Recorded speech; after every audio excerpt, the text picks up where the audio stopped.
Most English learners focus only on daytime practice. Grammar drills, reading exercises, speaking apps.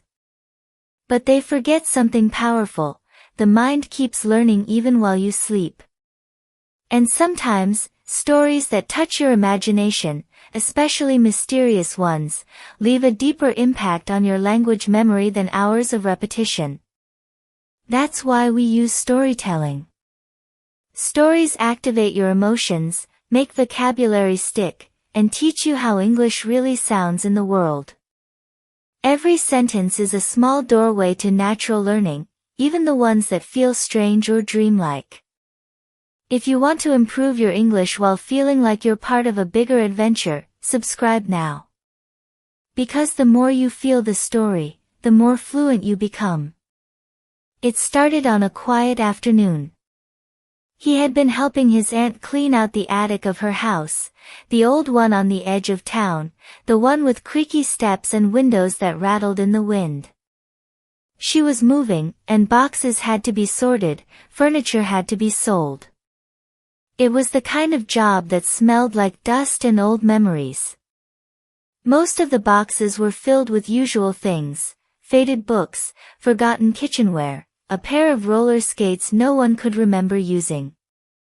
But in one of the smaller boxes, tucked beneath a yellowed photograph of a couple in the 1950s, he found something strange: a necklace. It didn't look valuable. The metal was tarnished, and the design was unusual: a small pendant shaped like an eye, with tiny marks carved around it like a clock. It didn't match anything else in the box. He held it up to the light. It shimmered slightly, but not like gold. It felt different. He showed it to his aunt. She looked at it only for a second and said, "Oh. That belonged to your great-grandmother. She was a strange one. Always said it was from another life." He laughed it off, slipped it into his pocket, and forgot about it, until that night. That was the first dream. He was in a field, standing alone, with stars pulsing above him like they were alive. The grass moved in waves, even though there was no wind. A voice whispered his name, not loudly, not harshly, but as if it had been waiting. When he woke up, his hands were clenched, and the necklace was around his neck. He didn't remember putting it on. From then on, every night brought a new dream.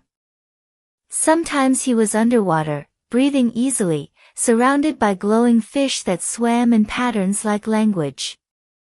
Sometimes he stood at the edge of a cliff, watching massive birds draw circles in the sky, their wings spelling words he almost understood. Sometimes, he simply walked through endless hallways lined with mirrors, but the reflections were not always his own. At first, he thought it was just his mind reacting to something old and interesting. But then the dreams started to connect. Symbols appeared again and again. A tower in the distance. The sound of bells, always 3 in a row. A woman with silver eyes who seemed to be guiding him somewhere, but always disappeared before he reached her. He started writing the dreams down. The pages filled quickly, and he began to notice patterns, dates, names, fragments of stories. Some of the things he saw in dreams started showing up in real life: a cafe with the exact tile pattern from the hallway, a bird call he had only heard while asleep, someone humming a melody that had haunted his dreams just the night before. His English improved without him realizing. He started using words he had never studied, because he had felt them in the dreams.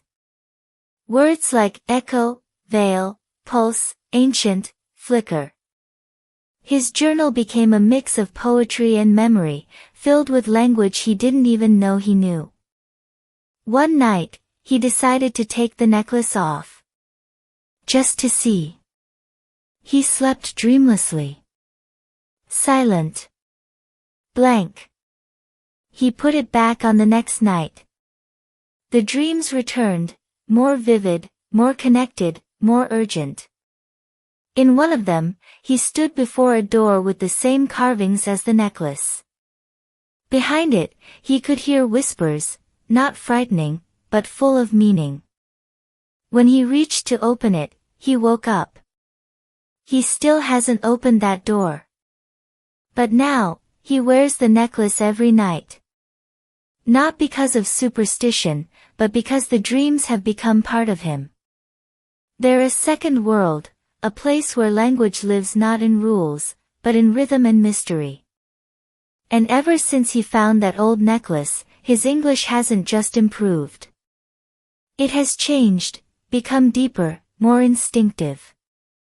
Less learned, more remembered. So what did you just do? You read a mysterious story in English, maybe without even translating in your head. That's how powerful emotional learning is. Your brain connects language to feeling, and suddenly it sticks. Have you ever had a dream that taught you something? Share it in the comments. And don't forget to subscribe. Because the best way to learn English is to dream it.